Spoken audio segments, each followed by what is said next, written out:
करनी है तुम्हारी सारी जिंदगी? वो खुदा दा नाम मनो यार। स्पीकर साहब जवाब तो दियो, सानू कड्डो जा बाहर पाकिस्तान तो, वाइंड अप करें, सानू पाकिस्तान तो बाहर कड्डो। टाइम ही नहीं देंगे स्पीकर साहब, 6 मिनट होने, खुदा दा नाम मनो 10 मिनट तो पूरे करन दो यार। गुजरांवाला यतीमों का शहर है, आज तक एक भी पब्लिक सेक्टर यूनिवर्सिटी मौजूद नहीं है। इसका जवाब दे कौन है? ओ यार साडे बालां दे नक वंदन, असी कोई यतीम आ? कोई गल करन वाली यूनिवर्सिटी ना दवो, ओ किते पढ़ लिख के साडे बाल तुहाडे मुकाबले ते ना आ जावन। खुदा दा नाम मनो यार, इंज ते ना कीता करो। होवे जितना ही जुल्म दलेरां दी, कदी गैरत मुकना कोई नहीं। स्पीकर साहब, होवे जितना ही जुल्म दलेरां दी, कदी गैरत मुकना कोई नहीं। हिक डे पिया चार खलोवे सन, ए सिलसिला रुकना कोई नहीं। असी पीर हुसैन दे नौकर हां, असी पीर हुसैन दे नौकर हां, हक करन तो चुकना कोई नहीं। सातो खान गुलामी नहीं हुंदी, मर वंजना झुकना कोई नहीं। बड़ी मेहरबानी स्पीकर साहब। हमने जो लोग टैक्स दे रहे हैं उनको ही बार बार दुबा रहे हैं टैक्स के अंदर। पहले 9,000 अरब की कलेक्शन, पिछले साल 11,000 अरब की, इस साल 13,000 अरब की हमने टैक्स कलेक्शन करनी है।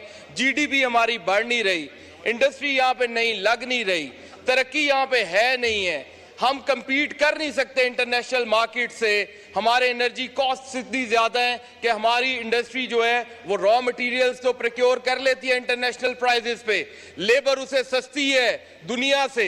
लेकिन जो तीसरी मेजर चीज़ है वो है एनर्जी इनपुट इंडस्ट्री के अंदर। अगर एनर्जी इनपुट जो है वो इतना महंगा है, उनकी कॉस्ट ऑफ प्रोडक्शन इतनी ज़्यादा ऊपर चली जाती है, ऊपर से हम उन्हें कहते हैं कि हम तुम्हारा गला घोंटेंगे, तुम्हारे से हम टैक्स भी इंटरनेशनल लेवल्स पे लेंगे, तुम्हें हम जो है वो यहाँ पे फाइनेंस भी जो है वो महंगा लेके देंगे।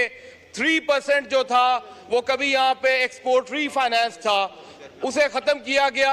एक्सपोर्टर्स के लिए काइबर को 22% पे ले गए। स्पीकर साहब, मुझे ये बताएं कौन सा कारोबार है जो 22% जो है वो फाइनेंस कॉस्ट दे के पीछे कोई प्रॉफिट बचाता है? ERF, एक्सपोर्ट रीफाइनेंस, रुपी बेस्ड फाइनेंसिंग आई पाकिस्तान में 2022 अप्रैल में आई। वो जिस दिन आई उसकी लिमिट चोक हो गई और आज तक वो दोबारा लिमिट कभी इनहैंस ही नहीं की गई।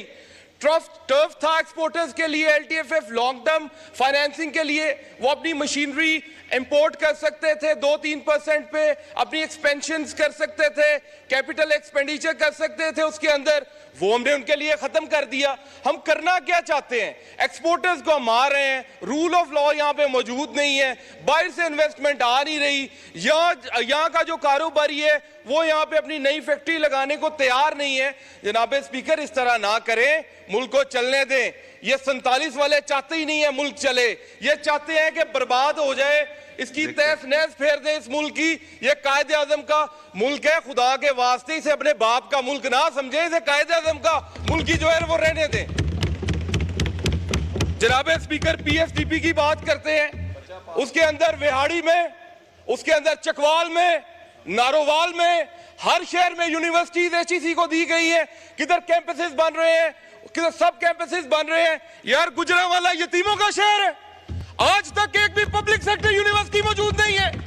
टोटल 52 पब्लिक सेक्टर यूनिवर्सिटीज है पंजाब के अंदर, एक भी पब्लिक सेक्टर यूनिवर्सिटी गुजरांवाला में मौजूद नहीं है। इसका जवाब दे कौन है? पिछले 50 साल से ये लोग जो ट्रियरी बेंचेस पे बैठे हैं, किसी ना किसी तरह पे गुजरांवाला के ऊपर बरसरे इक़्तिदार रहे हैं। क्या यूनिवर्सिटी नहीं बना सकते? वहां पे कोई अस्पताल नहीं दे सकते हमारे शहर को? यार हमारा शहर यतीम है, लवारिस है। यार $1 बिलियन से ज्यादा की एक्सपोर्ट है गुजरांवाले की, कोई यूनिवर्सिटी नहीं, कोई अस्पताल नहीं। और यार साडे बालां दे नक वंदन, असी कोई